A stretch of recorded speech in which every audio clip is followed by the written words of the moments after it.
The first speaker we have, I think we've heard before, he's always very interesting and very powerful. Okay. He can tell you all kinds of stories of his over 2 years of service in Vietnam. Some of them are probably not good ones. Okay? But today, he's going to try to bring back some of the good memories that he has of it. At least one or two of them. And then I believe he's going to maybe have some question and answers too. So I'll introduce John Trapper Schultz, past State Commander of the VFW here in Wisconsin. Please welcome him.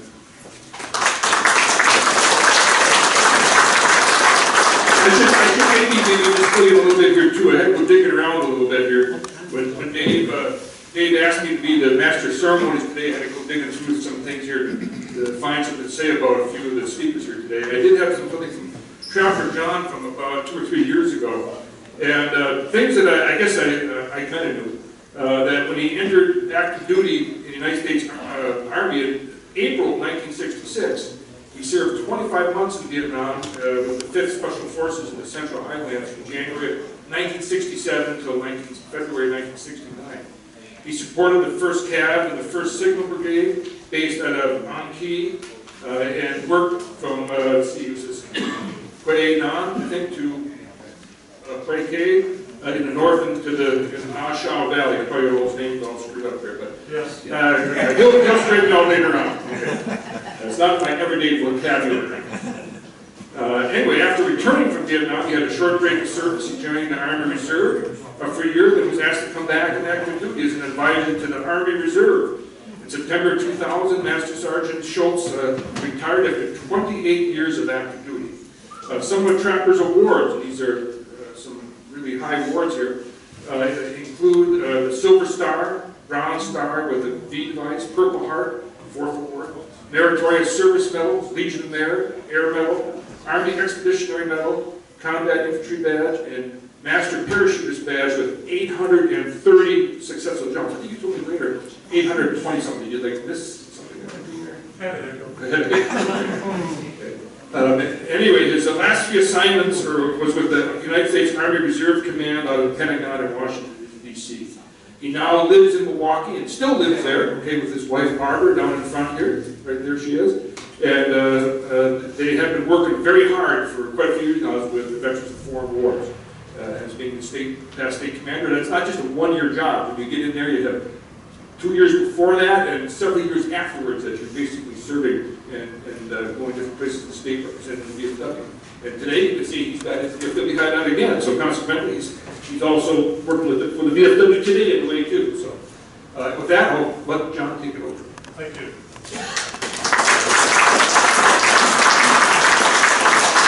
Excuse me, these things scare me.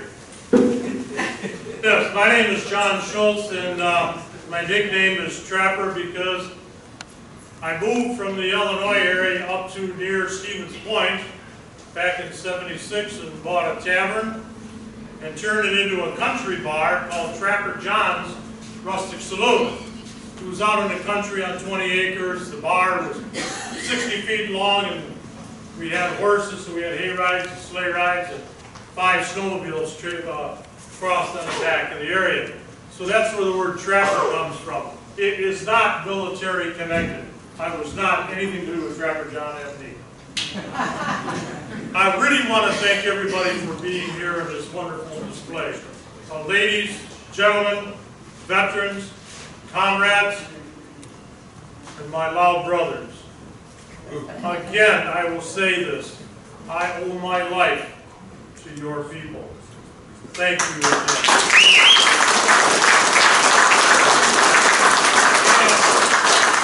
For those of you who were as questionable as I was, we have this beautiful red, white, and blue, and then we have this kind of signal orange over here, but this is the Lao King flag, correct? This is the flag that was flown during our time in Vietnam. It can no longer be displayed in Laos, correct? And you'll hear more about that from now.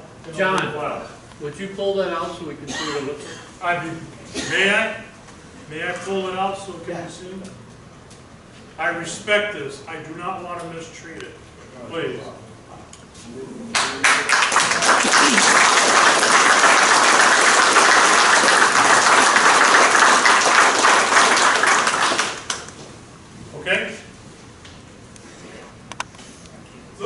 some of those credits, and as he was talking, the first thing I want to say is, no, I'm not running for politics, no. I was born and raised in a town in North Chicago, Illinois, right outside a place called Great Lakes Naval Training Center. A couple years later, after I graduated from high school and a little bit of college, dropped out of college, I got drafted. If I would have joined the Navy, I would have been cut out of the will. So I took my Navy draft. I got down to Fort Polk, Louisiana, and while I was going through the reception station, they offered me an opportunity to go to OCS. And I figured, well, the pay is better, that could be pretty good. While I took my test and I got everything and the orders came down and it said Light Infantry OCS, and I said, whoa, whoa, whoa. When I was applying for this, because I worked for the telephone company, Illinois Bell Telephone Company, you said I could go to Signal. Yeah. How can I get out of this infantry? Well, you got a problem there, Private. So he says, those three guys over there with those funny little green hats are looking for people. So I was, okay, let me go talk to them. They were Green Berets. And they says, yes, we are looking for recruits. And he showed me this big printout that they used to have on a computer, that big fan-fed paper with all the little digital holes on the side. And he went through there and he said, those are names of Green Berets that are stationed in Germany who are going to be returning in about 18 months. I said, okay, how does that relate to me? It takes about 18 months of training. You have a good opportunity if you enlist and go for a 1 more year in the Army instead of a 2-year draftee, a 3-year enlistee. You'll spend 1 year in school at least being a Special Forces candidate. You'll graduate. You'll go to Germany. You'll be there for 13 months. And there won't be any time left for you to go to Vietnam.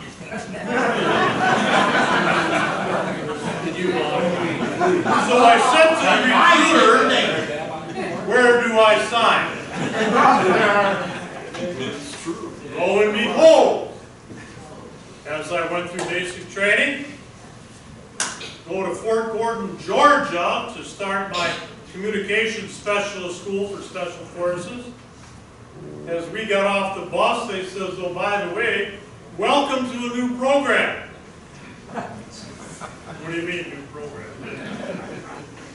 Well, you're going to go to signal school, and some of your schooling from 11 o'clock at night until 7 o'clock in the morning. Schools there were being run 24 hours a day, 3 shifts. You guys are on the 3rd shift. Then you're going to go over to those fields and you're going to get your hand-to-hand combat. Then when you're doing that, then you're going to go over here and you're going to do this and then you do that. And then every day about 12 o'clock, 1 o'clock, you'll be let loose so you can run back to your barracks and have your opportunity for 8 hours sleep. Because don't forget, you got to be up and in uniform by 8. Fort Gordon, Georgia. June, July, August. Sleeping in a wooden barracks. You have to understand the weather conditions out there. 6 months later, I had completed my Vietnamese language school. I had completed my communications school. I had completed my jump school. I had completed my Arctic training school. Special Forces go all over the world. And I said, wait a minute. I passed Vietnamese language? Yeah, it says right here. The instructor said, say, Bao Hum Nek Now, and you did, so you could count to 3. See, there's the check mark.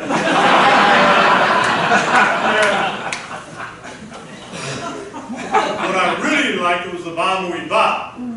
How many of you remember Ba Mui Ba did? There you are. Ba Mui Ba was 33, the beer. Panther stuff. Number 33. Anyhow, so now I find myself on my way to Vietnam. And it was a earth-shattering wake-up, of course. But the things that I learned while I was there, the things that you learned while you were there, you have to talk about. You have to pass it down, or it's going to get lost. When I was based out of An Khie, Vietnam, An Khie, which was not too far from Pleiku, on the other side of Quy Nhon, not too far from Con Tum, Dak To, Phu Bai, Phuket, LZ English, LZ Barbara. There's a million of them. But while I was stationed at An Khie, our team had an opportunity periodically to run a jump school. Now, you think about this. Here you are, An Khie, midst of the Central Highlands, running a jump school. It was probably the safest opportunity of my career in Vietnam that I ever had. Well, wait a minute, let me back up. Why a jump school? Well, the 1st Air Cav did have a battalion that was still airborne. The 82nd Airborne had positions. The 4th ID had riggers. The riggers are the people who put stuff on the pallets, attached a parachute to it. Took that C-130 up in the air, went over the LZs and over the base camps, and pushed that pallet out, and that's how they would drop supplies. The parachute would open up, the ammunition and the food and things would drop to the ground. The people that did the rigging had to be jump qualified. So all the 4th ID, the 1st Cav, so many different organizations over there, even with the Marines and the Navy that had people that we taught them. We'd stand on the ground, we'd do a day or two of this is how you put it on, this is how you pull the ripcord, okay, now go get in the airplane. Take that C-47, or take that Huey, or take that Chinook, and get up in the air, in the jungle, over the airstrip. Okay, now walk up to the door, walk out, and pull the cord. And make sure you pull it hard. No, we use stock cords on it. We did none of the pull cords. But while they were up there were so many gunships flying around us. The 1st Cav had us so protected that if Charlie would have been down on the ground, and excuse me ladies, if Charlie would have farted once, there would have been 16 machine guns from the air firing down on them. So I can say that was the most protected time I ever had in my life. Now, how many of you know or knew that the Army was running a jump school in Vietnam? That's why we have to pass down some of the things that we did, or it's going to get lost. The other day, when I was up in Stevens Point, our home area more or less, one of our home areas, I walk out of Walmart and there's a pickup truck. Red, Chevy, Purple Heart license plate. Elderly gentleman sitting behind the steering wheel. And as I walked by, and I had my Vietnam veteran cap on, and I kind of walked by and I just kind of saluted. He saluted back and he says, "Hey, where were you? What branch were you in?" And you know how we start talking to each other. We could be total strangers for the first second and a half. And then all of a sudden, we're all brothers. And he was telling me where he was, and I said, "Well, I was in An Khie." He says, "I was at An Khie."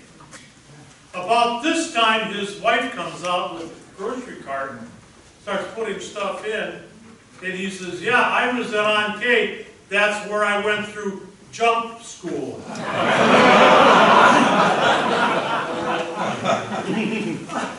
Wait. When did you go to jump school? He says, September '67. I was an on-K from January of 67 to February of 69. Our team wasn't the only one that ran the jump school, but here it is, 50-some odd years later, in the Walmart parking lot. I'm talking to a gentleman who went through jump school where I was probably one of his instructors. Now the irony to something like that is unbelievable. And the things that you saw and did that were good, you've got to pass down or they're going to get lost. I was at the VA, it was the VA at the hospital, Zavlaki. I'm in this little classroom. No, it wasn't PTSD. And as I'm sitting there, this veteran comes walking in, Vietnam hat. He sees me, my Vietnam, and he kind of says, hi. And I said, I looked at him, and I said, hi back to him. And he started talking to me as well as better than you and I would talk to each other. And the more I looked at this gentleman, the more respect I had for him. Now why? I'm going to make a description, and I want you to try to picture this. This is a black gentleman, stood about yay high, had no ears, had little bitty lips, very small nose. His hands and arms were not black, they were white, as were the scarred burn marks all over his face, his throat, and down. He was walking and talking as though it was all invisible.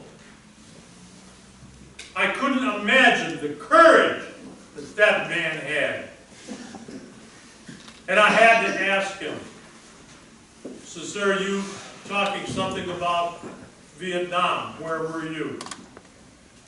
And he said, on K. And then he said, and I said, so was I. And he says, remember when the POL dump got mortared and rocketed? And I said, yes, I was there. And he said, so was I. The Army, Air Force, and so forth would bring fuel into the base in big trucks, and they put them in big rubber bladders.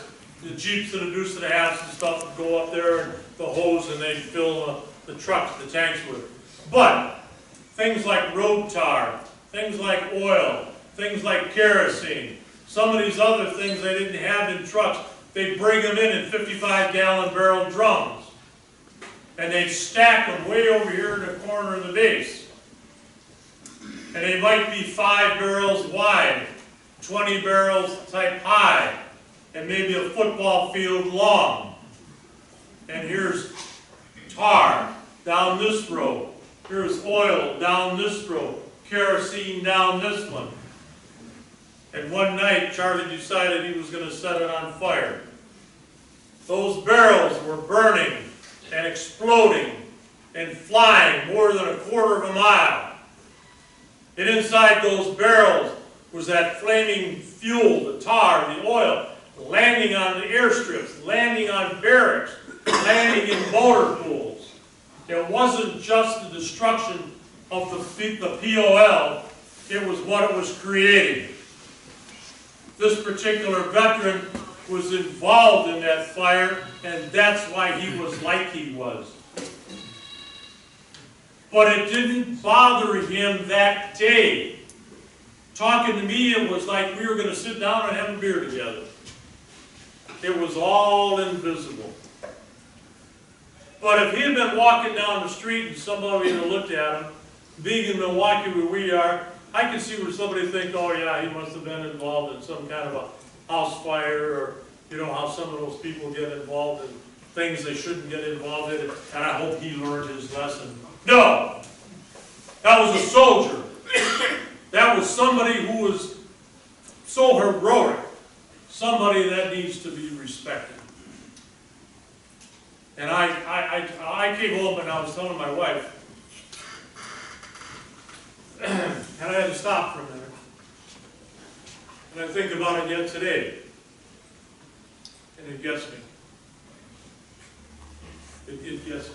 We need to talk about what we saw, what we did, how it went on. I've had the opportunity to go to a couple of grade schools and talk a little bit. And, you know, you're talking to these 4th and 5th graders, and to them, Vietnam is nothing but a bunch of GIs running across, you know, running through rice paddies, carrying an M16 and shirtless and a steel pot. They don't realize the other stuff. They don't know that the first Air Cav Association built a school downtown Ankei, an 8-room school, 4 rooms on each floor, and put in a trust to pay for the teachers, the books, everything those students needed. The Cav Association paid for. So while we were there and that school was built, those Vietnamese children had an opportunity for 8 years of education. They would not have had it had we not been there. The infrastructure in so many of the towns, like Ankei, the power, the electric, it wouldn't have been there if it wasn't for the Army at Ankei, because we ran power from Ankei Base, Camp Ratcliffe, over here to the MACV Center, which was off post. And because of that power line, other peoples were able to tap off of it. And churches and stuff were able to get power. We did that. The schools, the hospitals, and the medic fields. We did so much good. We need to talk about it. Now, there's one more topic I want to get off it. I thank the VFW and I thank the American Legion for my life. I was telling Diane earlier, when I was born and raised in the town of North Chicago, I got involved in the Boy Scouts. Boy Scouts were sponsored by our local American Legion post. The Boy Scouts taught me how to be a leader. They taught me skills that I would not have got on the streets of North Chicago. They taught me discipline that I needed bad. Later on, when I got into high school, I became involved in competitive drum and bugle corps. Competitive marching bands, but this was drum corps. I was the drum major of this local corps out of Libertyville, Illinois. For those of you who belong to the Legion, and when I say SAL, Sons of the American Legion, that drum corps was a Sons of the American Legion corps. When that corps competed in Denver, Colorado at the National Convention, we took national champion. As old as I am still the reigning national champion drum and bugle corps drum major, because that was the last year of those contests. It also went to the side. But it taught me things that I used in college. Because of that Boy Scouting program, because of that drum corps that was sponsored. I found myself in the hills of Vietnam one day, and our team leader, the officer, says, we're in a secure area. It's monsoon season, which means it's cold and it's raining. It's down to about 85 degrees. We are in a secure area. We're going to be here for a few days. If you want to build a shelter, build a little fire, get your canteen cup, make some hot water, have some hot coffee, go right on ahead. You don't need to use heat tabs at all. We're good to go. It's that smoke helps get rid of some of those little tiny bugs we had in the trees. So I found myself about 20 minutes later sitting under this lean-to without using my poncho, and I'm dry. The rain's not coming through. I got a little fire going. I got a hot cup of coffee. That star of warmth is making me feel good from that little bitty fire. And I looked around at the other 12 guys, and they're huddled up against the bamboo tree with their poncho on, and they're cold because they're damp. Well, dumbass, why don't you make yourself a shelter? Then it dawned on me. Why was I so comfortable? Because of Al Robertson, Virgil Russell, my Scoutmasters, and the American Legion. Then I started thinking about that young soldier that I was next to the other day that had his knee blown off, and how I put the tourniquet on and how I took care of him. Yeah, some of that was taught in the Army. It went back to the Boy Scouts. That kind of training. And that's what the American Legion and the VFW are about now today, in service in their community. Thank you. Thank you. Thank you. Keep it going. Keep it going. Let the next generation happen to say something about, yeah, I remember getting my sister's car out of the ditch because I knew how to tie a bowline. I knew how to tie a sheep shank. And where did he learn it? Not in the Navy. He learned it in the Question, sir. I was in on K. Beg your pardon, sir? I said I was in on K. You were in on K? Yes. Who were you with, sir, if you don't mind me asking? 184 Chemicals. When were you there? We went to Vietnam in '65 at the 1st Cavalry. Very good. So you were still working everything off SB-22s Yes. and TA-312s. Yes. Is there anybody here that knows how to attach a TA-312 to a TREE and anchor it with an ST-1? Yes, sir. What did I just say? I was field wireman, so I know all that stuff. So what's an ST-1? That's the little. Wrong. Apparently did. TA-312, this is a joke, and I pull it out. TA-312, for those of you who, it's the crank telephone. And it was, we call it the field phone. And it would usually tie into the little switchboard called an SB-22.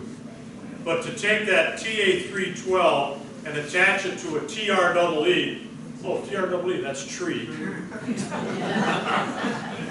with WD-1, that's the common wire, and anchor it with an ST-1, S-T-O-N-E, oh, stone.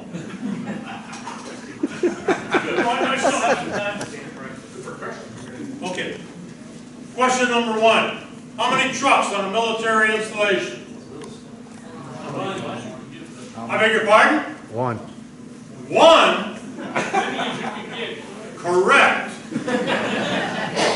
Don't confuse a truck on an installation with wheeled vehicles and track vehicles. Okay, where is that truck? Top of the flagpole. Top of the flagpole in front of post headquarters. Correct. The ball on the top of a flagpole is called a truck.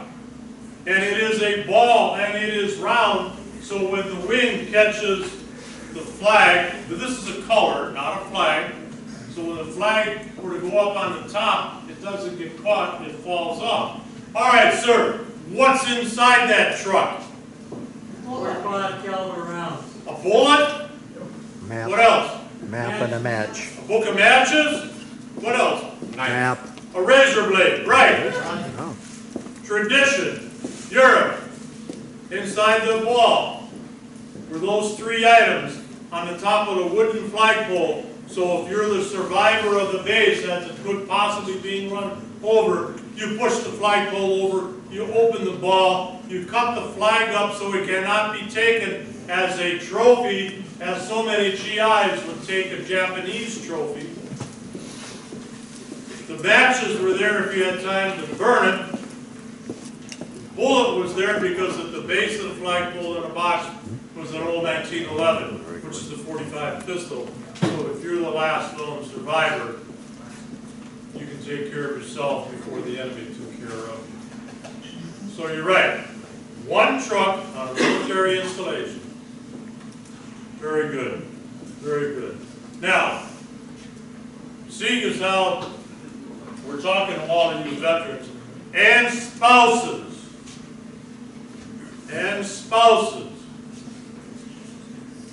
use your VA service officers. Use your county service officers. File for the benefits that your veteran has earned. Because spouses, it can come down and take care of you down the road. Now, my wife told me I got a hearing problem. No, I don't. Yeah, you do. So I went to the VA, went to the doctor, they gave me a hearing. We're talking before the hearing test. And he says, you know, maybe it's not you, maybe it is her. There's one way to tell. He says, because if it is her, then you're clean and clear. So he says, do this. So when I got home that night, I walk into the kitchen and she's over there at the counter preparing. And I says, honey, what are we having for dinner tonight? No answer.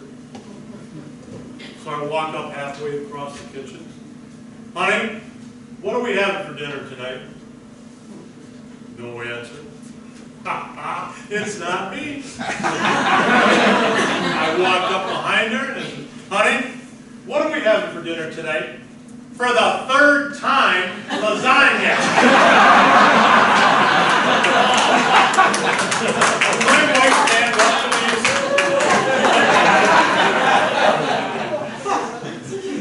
Bottom line, there's not a veteran in here who does not have something they should be seeing their service officer and filing for it.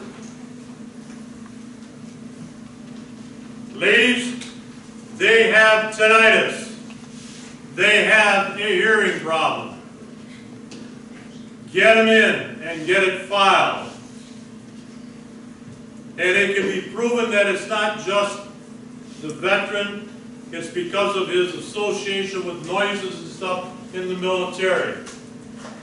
And a lot of times, and this is not a joke, the veteran's hearing is so good from base ranges up so high to a little bit of a high pitch, and then it goes bad, and then it gets good again. And it happens to be that that pitch in between is usually the same pitch of the normal female voice. And I am not joking. I came home and I told my wife about it. She said, yeah, right. Is the doctor a guy? Is this a bro thing? No. She called her best friend, who was an audiologist down in Florida. Georgia. Was talking to her best friend. You know what John just came home and told me? And her best friend said, yeah, he's right again. Oh, she didn't say again. But the bottom line, that thing called tinnitus, you've got it.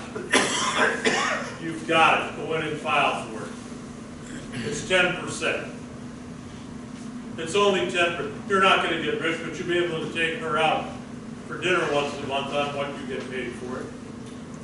You'll be able to file, you'll be moved up higher on the VA priority rate for health care. And that's just going to crack the surface. That'll crack it to be able to go into hearing aids and get those free hearing aids and free hearing aid maintenance. You know, now these Bluetooth hearing aids. You can connect it to the TV. You can connect it to the car radio. Oh, okay, let me back up. People like me, when they're talking to me about connecting, I think they're on a wire. No, they're talking about a Bluetooth radio wave type thing. So you can sit in the living room and turn the volume up of the TV and your hearing aids without affecting your wife next to you or the rest of the family. You can sit in the car and turn the radio volume up. And it's not when the people next door to you on the outside are going to hear it. You can turn it up yourself. And it's free. You earned it. Tinnitus. hearing, skin cancers, ischemic heart disease, Parkinson's disease. There are so many of these coming up that you haven't filed for, and doggone it, you're a dumbass for not doing it. Because when you go in and do that, and you build your percentage, and you get up to that 50% or 60%, 70%, guys, you're setting up longevity and equality for your spouse. It's not just you admitting you got something wrong. You're taking care of the future and your family. Get off your ecological fleck. Get in there and get it taken care of. I did, and there's no bigger dumbass in here than me. Well, now she agrees. Oh, please, do it. Get in. I worked at the VFW service office for 5 years. I know what it takes. I know how easy it can be. The hardest part is going in and saying, I have a problem. PTSD is running rampant. You don't think you got it? I didn't think I did either. But after seeing that black gentleman, I'm questioning. I'm having a hard time sleeping. I got to go do something soon too. And I'm going to do it. Just as you should. It doesn't cost you anything.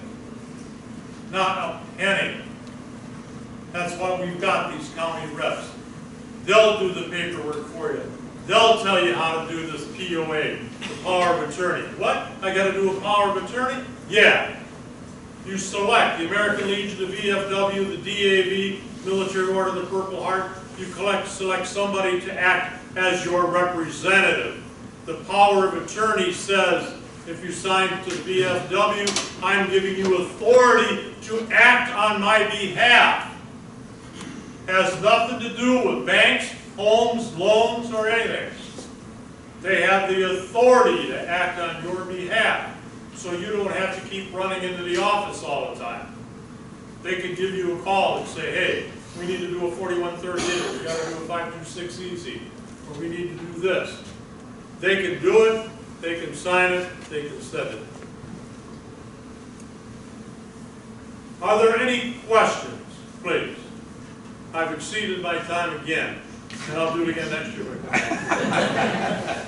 By the way, as my wife and I are getting ready to come over, something popped up on her Facebook, and it said where you were 4 years ago, and it was right here with Governor Walker. Governor Walker was the guest speaker, and I remember that, and I was here last year, and I enjoyed it. And I hope you walk away from here with one small lesson learned, because then it's worth it for these people who put this activity on and bring you together. Turn and talk to the person next to you. And again, my loud friends, thank you for saving my life. Thank you. Questions, sir? Thank you, Mr. Schultz. There's a common misconception in my generation of veterans and that we have heard and or learned from veterans past, and that's that once you hit a certain level of disability, especially with combat stress and PTSD, that you will be ruled incompetent to manage your own affairs, lose your firearms rights, and other such things. Could you clarify for us at what point that happens, because at some point it can and will happen if an individual is ruled incompetent to manage their own affairs. But for the general rest of us that are seeking such a claim for invisible wounds, etc., how do we maintain our rights that we fought for and that we at one point gave away? When you joined the military, you took a physical exam. You signed a contract with Uncle Sam. You went in 100% individual. And Uncle Sam said, if anything happens to you, While you're on active duty, I will compensate you for it. And that's how we have the VA, and that's how we start fighting for these service-connected disabilities. What you're talking about, I cannot give you a specific rating number at all. But it is such a low percentage of somebody having their weapons and that taken away from them. It is so small that I will tell you this. In the city of Milwaukee and the city of Stevens Point, two completely different opposing type towns. But those that I know, if the couple of the thousands, 100,000, couple people that I know that fell in that category, thank the government for doing it, because it made the rest of us safe. You understand what I'm saying? If I understand what you're saying that those individuals were a danger to themselves and others and had probably indicated such in their paperwork. Exactly. Not so much in paperwork. Not so much in paperwork. It's the one-on-one interview. And not one time, not 2 times, not 3 times. Could it be 4 or 5 times where they actually have interviews? Because the first time you go in and you sit down and you talk to that doctor, you just might be mad at your wife because she made bad lasagna. And you're not in a good attitude. And if you project that attitude to that interviewer, it can come back and be bad for you. So they don't take the first time. They will take a series of times to get an evaluation, a standard evaluation. Is there any way to get them back if you do lose them? I don't know about today, but I know you used to be able to appeal. Yes, sir. The answer is yes. I've had it happen twice with some of my vets. They appealed and basically they were rated incompetent by one doctor in 45 minutes. And they got a letter from a doctor they've seen for months saying they are competent. And that overturned and they got the right to that. So it is possible. Thank you, that answers my question. Now, I'm going to go back, I'm going to go into the appeal status. If you get a decision and you think that you got a 20% rating on something, and you feel it should be higher, it should be maybe at a 30, you can appeal it. And then you can appeal it the second time at a much higher level. And if you have the VFW as your POA, we will represent you for the legality. And if you have it the third time, it goes to Washington, D.C. And it's evaluated in Washington, D.C. And the VFW will help you with your personal appearance, too. So an appeal just isn't put in a letter, I don't like this, and it gets dropped. You have the opportunity of 3 major levels for that appeal. Now, there's one more thing I want to get into. People hear us talk about, and this has to do with our percentages. You hear me talk about 10%, 40%, 50%. I want you to try to figure this with me. My body, as your body, is a 100% structure. If for some reason, because of ischemic heart disease, or any kind of lung disease, or anything that comes around, I am rated at a 50%. 50% of that body is disabled. You understand? Now, if I get another, that means 50% is still good. If I get another rating, and I'm going to use a fictitious number, 25% rating, it's 25% of that 50%. Oh, I'm going to use another 50%, okay? It's 50% of that 50%, which is 25, and then that's added on to the 50, which takes it up to 75% or 80 because it's rounded up. Have I got you totally confused now? Yeah. It's not a pure addition system. If you're rated at 50%, 50% of your body is rated. You get another 50% is 50% of the unrected. So 50% of 50% is 25%, half of that. So you take that 25%, add it to your original 50, it kicks you up to 75%. Rounded up, it's 80. So a 50% and a 50%, we're talking government math, 50% and 50% does not equal 100%. All right, any other questions about VA services, so forth? Questions? Where's Bill with photography? Okay, no, not a problem. Thank you. I have a question. Yes, sir. Okay, so if you were evaluated 25 years ago, how much has things changed in that period of time? Under certain and many categories specific to the Vietnam veterans, things have changed tremendously.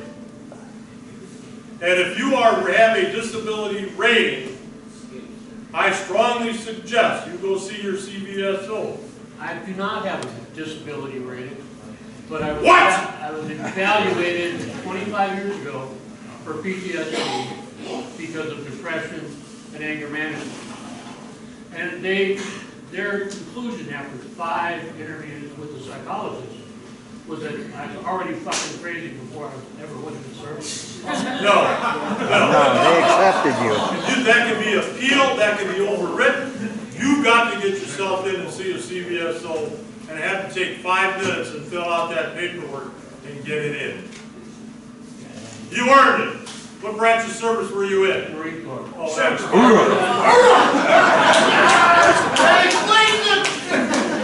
we have any other questions? I've overrun my time, but I thank each and every one of you. Yes, ma'am. Okay, a lot of people are probably going to the veterans clinic. Is there a veterans on bills that could come to the person? That would have to be worked out with our CVSO. Different counties have different things different ways.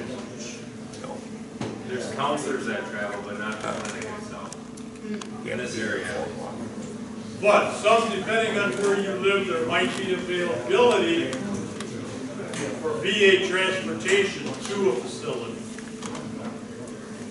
They don't come to the house, but you can take them to the facility. When you file for disabled, Comrades, ladies and gentlemen, thank you for your service. Thank you for your